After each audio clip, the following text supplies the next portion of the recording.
नमस्कार, welcome to बिनामी economy. मैं हूं दिव्य मिश्रा। इस वीडियो में हम चर्चा करेंगे relationship between constant return to scale and constant opportunity cost. स्थिर पैमाने के प्रतिफल और स्थिर अवसर लागत के बीच संबंध बहुत ही महत्वपूर्ण कंसेप्ट है और बहुत ही टेक्निकल रिलेशनशिप है, इसलिए बहुत ध्यान से समझने की जरूरत है। सबसे पहली बात यह है कांस्टेंट रिटर्न्स टू स्केल क्या होता है। कांस्टेंट रिटर्न्स टू स्केल का मतलब है एक ऐसी स्थिति जब प्रोडक्शन फंक्शन इस प्रकार का होता है कि उत्पादन के संसाधनों को जिस अनुपात में बढ़ाएं उसी अनुपात में उत्पादन भी बढ़ जाता है। जैसे अगर हम ये कहें कि कैपिटल और लेबर को हम 2 गुना बढ़ा दें और इसके कारण जो उत्पादन है, जो आउटपुट है, वो भी 2 गुना बढ़ जाए, या कैपिटल लेबर को हम 4 गुना बढ़ा दें जिसके कारण हमारा जो आउटपुट है वो भी 4 गुना बढ़ जाए, तो ये जो कंडीशन होती है इसको हम कहते हैं कांस्टेंट रिटर्न्स टू स्केल। ध्यान रखना है कि all the factors of production are to be increase in the same proportion. इस बात को ध्यान रखना है कि उत्पादन के जितने भी संसाधन हम प्रयोग में ला रहे हैं उन सबको एक निश्चित अनुपात में हमें बढ़ाना है। यदि उनको निश्चित अनुपात में बढ़ाने से उत्पादन भी उसी अनुपात में बढ़ जाता है तो हम कहते हैं कि कांस्टेंट रिटर्न्स टू स्केल है इस प्रोडक्शन फंक्शन का। अब ऐसा होने के कारण इसका परिणाम ये होता है कि उत्पादन की जो एवरेज कॉस्ट है और मार्जिनल कॉस्ट है ये दोनों कांस्टेंट हो जाती है। मतलब कि अगर प्रोडक्शन फंक्शन हमारा कांस्टेंट रिटर्न्स टू स्केल दे रहा है देन निश्चित रूप से जो एवरेज कॉस्ट होगी और जो मार्जिनल कॉस्ट होगी ये एक दूसरे के बराबर होगी और ये दोनों कांस्टेंट हैं। तो इसलिए निष्कर्ष से निकाला जाता है that constant returns to scale results in constant cost condition. इसका परिणाम निकलता है कि स्थिर पैमाने के प्रतिफल से स्थिर लागत भी प्राप्त होती है। ध्यान रखना है कि स्थिर लागत का मतलब है एवरेज कॉस्ट और मार्जिनल कॉस्ट। टोटल कॉस्ट स्थिर नहीं रहती। जैसे जैसे हम उत्पादन की मात्रा बढ़ाएंगे निश्चित रूप से टोटल कॉस्ट बढ़ेगी। तो constant returns to scale gives constant cost conditions. किस सेंस में ये हमने बताया, लेकिन इसका मतलब ये नहीं है कि अगर कांस्टेंट रिटर्न्स टू स्केल है तो कांस्टेंट अपॉर्चुनिटी कॉस्ट भी होगी, ये आवश्यक नहीं। हम इसकी चर्चा इसलिए कर रहे हैं क्योंकि हैबरर साहब की जो अपॉर्चुनिटी कॉस्ट थ्योरी है वो तीनों कंडीशंस में एक्सप्लेन की जाती है। एक कांस्टेंट कॉस्ट कंडीशन में, दूसरा इंक्रीजिंग कॉस्ट कंडीशन में और तीसरा डिक्रीजिंग कॉस्ट कंडीशन में। तो सबसे पहली बात यह है कि अगर आखिर अपॉर्चुनिटी कॉस्ट होती क्या है।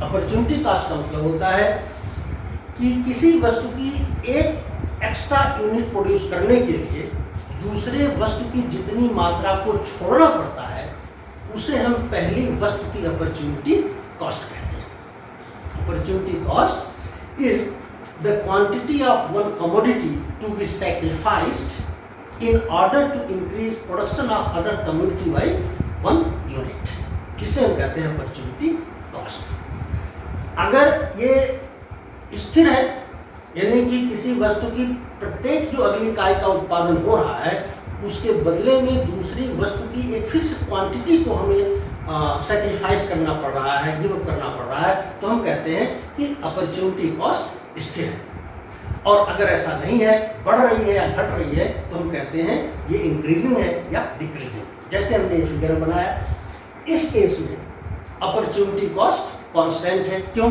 कि आप देखिए कि 1 यूनिट एक्स के उत्पादन, जब हम 1 यूनिट एक्स का उत्पादन कर रहे हैं तो इसके साथ साथ 8 यूनिट वाई का उत्पादन कर रहे हैं। लेकिन अगर हम बी पॉइंट पर आते हैं, एक्स का उत्पादन 1 से बढ़ाकर 2 यूनिट करते हैं तो वाई का उत्पादन हम 8 से घटाकर 6 कर देते हैं। यानी कि एक एक्स्ट्रा एक्स के उत्पादन के लिए हमको वाई की 2 यूनिट सैक्रिफाइस करनी पड़ रही है। तो इसकी अपॉर्चुनिटी कॉस्ट होगी 2।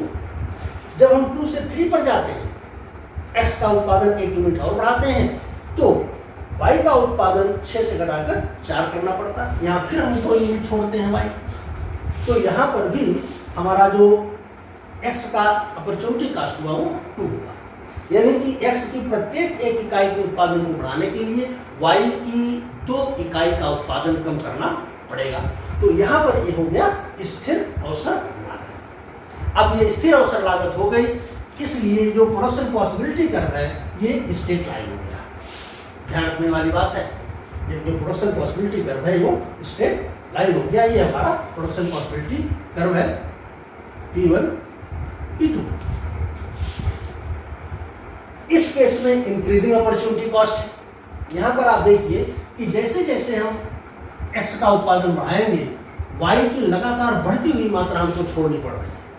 अगर हम x का उत्पादन 1 से बढ़ाकर 2 करते हैं तो y का उत्पादन 20 से घटाकर 18 करना पड़ता है, यानी 2 यूनिट y की कम करनी पड़ती है। तो जो सेकेंड यूनिट है x की, उसकी अपॉर्चुनिटी कॉस्ट हो गई 2 यूनिट ऑफ y। लेकिन अगर हम 2 से 3 पर जाएं तो आप देखिए कि y का उत्पादन 18 से घटाकर 14 करना पड़ता है, यानी कि जो थर्ड यूनिट है x की, इसकी जो अपॉर्चुनिटी कॉस्ट है वो 4 हो गई। यहाँ पर अपॉर्चुनिटी कॉस्ट केवल 2 है, यहाँ से यहाँ पर 4 है, और अगर हम थर्ड से फोर्थ पर जाएं, यहाँ पर जाएं, तो इसकी अपॉर्चुनिटी कॉस्ट 6 होगी। तो इनफैक्ट अगर हम प्रोडक्शन पॉसिबिलिटी कर्व के संदर्भ में कहें तो जो अपॉर्चुनिटी कॉस्ट है that is rate of transformation, क्योंकि ये प्रोडक्शन पॉसिबिलिटी कर्व का जो स्लोप है वही अपॉर्चुनिटी कॉस्ट। यहाँ पर इंक्रीजिंग है, इसी तरह से यहाँ पर डिक्रीजिंग है। तो हमें रिलेशन स्टडी करना है between constant returns to scale and constant opportunity cost. Constant opportunity cost की स्थिति ये है कि कांस्टेंट अपॉर्चुनिटी कॉस्ट तब होगी जब प्रोडक्शन पॉसिबिलिटी कर्व हमारा स्ट्रेट लाइन होगा। तो अब समस्या है कि ये इस प्रकार का प्रोडक्शन पॉसिबिलिटी कर्व हमको कब मिलेगा। इसके लिए पहली जरूरी शर्त यह है कि जितने भी फैक्टर्स ऑफ प्रोडक्शन है, आमतौर पर हम दो लेकर चलते हैं, कैपिटल और लेबर।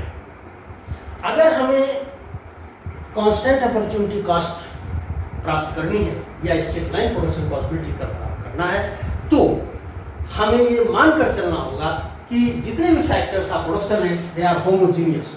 पहली कंडीशन होमोजीनियस, जितने भी फैक्टर्स ऑफ प्रोडक्शन है वो सब होमोजीनियस होने चाहिए, यानी कि जितने लेबर हैं उन सब की क्वालिटी एक जैसी होनी चाहिए, कोई बेहतर या कोई वर्स नहीं होना चाहिए। किसी तरह से कैपिटल जो होगा उसको वो भी होमोजीनियस होगा, यानी सबकी क्वालिटी एक जैसी होनी चाहिए, कोई ज़्यादा अच्छा या बुरा नहीं होना चाहिए, पहली शर्त। दूसरी शर्त यह है कि जो फैक्टर्स ऑफ प्रोडक्शन है वो परफेक्ट सब्स्टिट्यूट हो, परफेक्ट सब्स्टिट्यूट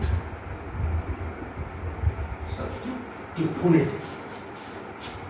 अब परफेक्ट सब्स्टिट्यूट अगर फैक्टर्स ऑफ प्रोडक्शन है, इसका मतलब हो गया कि जो आइसो पॉइंट है, हमारा जो आइसो पॉइंट है वो इस तरह का स्ट्रेट लाइन बनेगा, इस तरह का लेबर और ये कैपिटल, इस तरह का हमारा आइसो पॉइंट बनेगा। इसका मतलब ये होगा कि जैसे आप ये कोई भी आइसो पॉइंट है, मान लीजिए 50 यूनिट का प्रोडक्शन कर रहा है और यहाँ पर लेबर 100 है और यहाँ पर ये कैपिटल 50। इसका मतलब ये हो गया कि ये आइसो पॉइंट अगर 50 यूनिट का प्रोडक्शन दिखा रहा है, 50 यूनिट का आउटपुट दिखा रहा है, तो हम इस प्रोडक्शन को 50 यूनिट कैपिटल से भी प्राप्त कर सकते हैं या 100 यूनिट लेबर से प्राप्त कर सकते हैं। इसका मतलब ये हो गया ये परफेक्ट सब्स्टिट्यूट। इसका मतलब ये हो गया कि लेबर और कैपिटल का जो आपस में ट्रांसफॉर्मेशन है या जिसको हम कहते हैं रेट ऑफ टेक्निकल सब्स्टिट्यूशन है वो 1/2 का है, यानी कि एक लेबर के बदले 1/2 कैपिटल हम गिव अप करेंगे to keep the output constant. 100 labour है, 50 कैपिटल, यानी कि 2 लेबर बराबर हो गया 1 कैपिटल के। 2 लेबर बराबर 1 कैपिटल के या 1 लेबर बराबर हाफ कैपिटल के। ये रेट ऑफ ट्रांसफॉर्मेशन है। अब प्रोडक्शन पॉसिबिलिटी कर्व क्या होता है, क्योंकि हमने कहा कि जो अपॉर्चुनिटी कॉस्ट होती है उसको हम प्रोडक्शन पॉसिबिलिटी कर्व के स्लोप के माध्यम से डिसाइड करते हैं। प्रोडक्शन पॉसिबिलिटी कर्व है कि किसी भी देश के संसाधनों के द्वारा वस्तुओं के जिन कॉम्बिनेशंस का उत्पादन किया जा सकता है उसको प्रोडक्शन पॉसिबिलिटी कर्व का नाम देते हैं। अब आप मान लीजिए कि किसी देश में 100 लेबर है और 50 कैपिटल है, तो प्रोडक्शन पॉसिबिलिटी कर्व डिराइव करने के लिए हमको इन पूरे संसाधनों का उपयोग करना होगा। अगर हम इसी रिलेशन को मान लें तो ऐसी स्थिति में हमारा जो प्रोडक्शन है वो 50 कैपिटल 50 यूनिट आउटपुट प्रोड्यूस करेंगे प्लस 100 लेबर ये भी 50 यूनिट आउटपुट प्रोड्यूस करेंगे। तो इस तरह से अगर हम पूरे संसाधनों का उपयोग करेंगे तो 100 यूनिट का आउटपुट हमारा मिल जाएगा एक वस्तु का। Suppose this commodity is x. इसी तरह से अगर दूसरी वस्तु हम वाई का प्रोडक्शन करते हैं और उसका प्रोडक्शन इस प्रकार से है कि 100 यूनिट लेबर से हम 100 यूनिट वाई का उत्पादन कर सकते हैं, तो 50 यूनिट कैपिटल से भी हम 100 यूनिट वाई का उत्पादन कर सकेंगे। ऐसे हमारा जो आउटपुट वाई का होगा वो 200 हो जाएगा, आउटपुट यदि इसका हो जाएगा। अब चूंकि रेट ऑफ सब्स्टिट्यूशन कैपिटल और लेबर का एक समान है, जब हम एक लेबर के बदले हाफ कैपिटल या एक कैपिटल के बदले हाफ लेबर, तो जैसे जैसे हम एक वस्तु का उत्पादन बढ़ाएंगे तो दूसरे वस्तु की एक निश्चित मात्रा ही हमको छोड़नी पड़ेगी और इस स्थिति में हमें एक स्ट्रेट लाइन प्रोडक्शन पॉसिबिलिटी का मिल जाएगा जो इस प्रकार का होगा। ये इस प्रकार का प्रोडक्शन पॉसिबिलिटी का हमको मिल जाएगा। ये y की 200 यूनिट और x की 100 यूनिट का प्रोडक्शन हम कर रहे हैं। ये हमारा कांस्टेंट अपॉर्चुनिटी कॉस्ट की स्थिति आ गई। तो एक कंडीशन हो गई कि that factors of production should be perfect substitute. अगर जो उत्पादन के संसाधन है वो परफेक्ट सब्स्टिट्यूट है, पूर्ण प्रतिस्थानापन्न है, तो हमें कांस्टेंट अपॉर्चुनिटी कॉस्ट मिलेगी। अब हम आते हैं दूसरी स्थिति, क्या ऐसा हो सकता है कि कांस्टेंट रिटर्न्स टू स्केल हो और कांस्टेंट अपॉर्चुनिटी कॉस्ट भी हो? इसका उत्तर हाँ में भी है और ना में भी है। ऐसा हो भी सकता है और नहीं भी हो सकता है। कैसे? हम देखते हैं कि जो प्रोडक्शन पॉसिबिलिटी कर्व है उसको हम वास्तव में प्रोडक्शन कॉन्ट्रैक्ट कर्व के माध्यम से बनाते हैं। प्रोडक्शन कॉन्ट्रैक्ट कर्व का मतलब ये है, ये हमारा एजवर्थ बॉक्स है, ये लेबर है और ये कैपिटल है, ये ओडेस है। ये हमारा प्रोडक्शन कॉन्ट्रैक्ट कर्व है। ये फैक्टर स्पेस है। इसी को जब हम कमोडिटी स्पेस में ड्रॉ करते हैं तो हमें ये प्रोडक्शन पॉसिबिलिटी का मिलता है। ये x और ये y, इसका हर पॉइंट इसकी किसी न किसी करस्पॉन्डिंग पॉइंट पर जाएगा। अब सवाल ये है कि अगर कांस्टेंट रिटर्न्स टू स्केल है तो क्या हमें इस प्रकार का straight line production possibility curve मिल सकता है? इस प्रकार का। इसका उत्तर है कि इस प्रकार का प्रोडक्शन पॉसिबिलिटी कर्व हमको तब मिल सकता है जब हमारा जो कॉन्ट्रैक्ट कर्व है वो इस प्रकार का, यानी कि जो उत्पादन के संसाधन है वो दोनों वस्तुओं के उत्पादन में x वस्तु के और y वस्तु के उत्पादन में एक निश्चित अनुपात में प्रयोग में आ रहे हैं। तो ये जो डायगोनल है, अगर एजवर्थ बॉक्स के डायगोनल पर दोनों वस्तुओं का उत्पादन हो रहा है तो हमें इस प्रकार का प्रोडक्शन पॉसिबिलिटी कर्व मिलेगा, भले ही रिटर्न्स टू स्केल कांस्टेंट। तो निष्कर्ष इसका यह आ रहा है कि वस्तुओं के उत्पादन में जो संसाधन है वो फिक्स्ड प्रोपोर्शन में प्रयोग में लाए जाने चाहिए।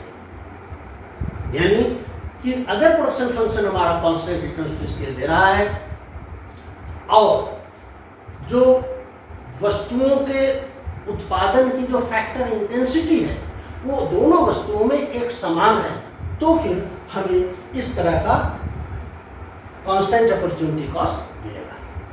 लेकिन अगर दोनों वस्तुओं के उत्पादन के फैक्टर इंटेंसिटी अलग अलग है तो कांस्टेंट रिटर्न्स टू स्केल होते हुए भी हमें कांस्टेंट अपॉर्चुनिटी कॉस्ट नहीं मिलेगी। जैसे ये प्रोडक्शन फंक्शन जो कॉन्ट्रैक्ट कर हमने बनाया है ये कांस्टेंट रिटर्न्स टू स्केल का है, लेकिन अब मान लीजिए प्रोडक्शन यहाँ पर हो रहा है।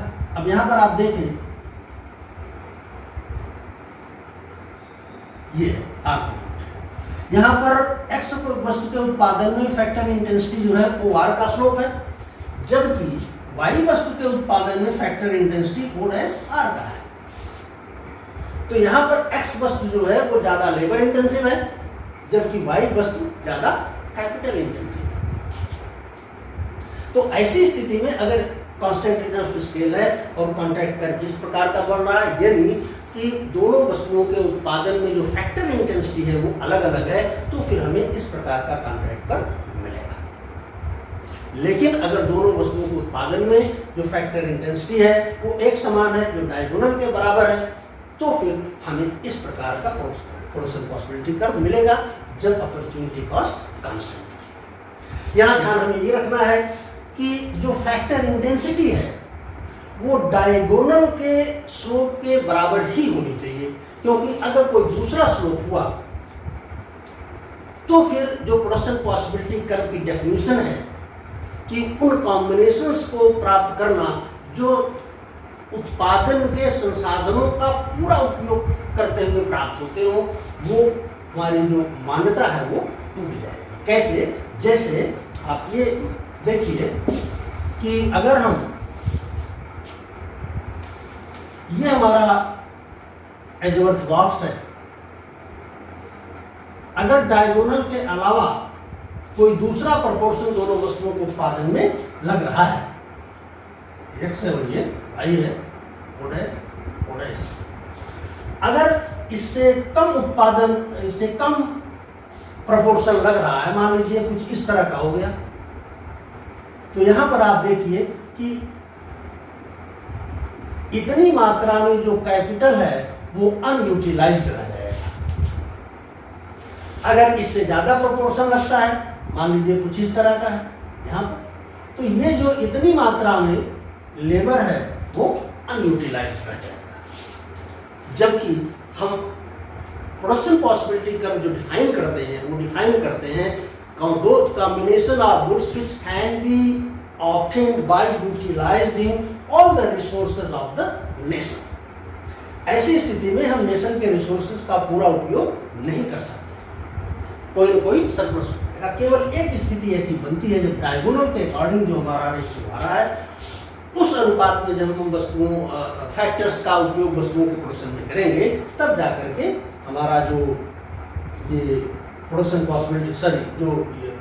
पॉसिबिलिटी कर्व है वो स्ट्रेट लाइन आएगा।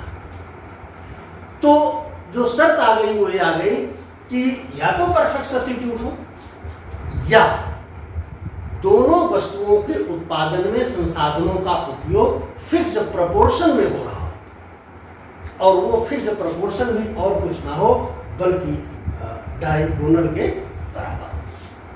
तो अगर ऐसी स्थिति है कि उत्पादन फलन कांस्टेंट रिटर्न्स टू स्केल दे रहा है और दोनों वस्तुओं के उत्पादन में एक समान फैक्टर इंटेंसिटी का प्रयोग हो रहा है, तो फिर हमें कांस्टेंट अपॉर्चुनिटी कॉस्ट कंडीशन मिलेगी, प्रोडक्शन पॉसिबिलिटी कर हमारा स्ट्रेट लाइन हो जाएगा। लेकिन अगर फैक्टर इंटेंसिटी डिफर करेगी, इस तरह की होगी, तो फिर हमें इस प्रकार का प्रोडक्शन पॉसिबिलिटी कर मिलेगा। इसमें जो अपॉर्चुनिटी कॉस्ट होगी वो कांस्टेंट नहीं होगी, बल्कि इसको हम कहते हैं इंक्रीजिंग कॉस्ट कंडीशन। कोई बात समझ में ना आई हो या मन में कोई प्रश्न हो तो आप कमेंट के माध्यम से हमें बताएं। वीडियो अच्छा लगा तो लाइक करें, शेयर करें, सब्सक्राइब करें। वीडियो देखने के लिए आपका धन्यवाद।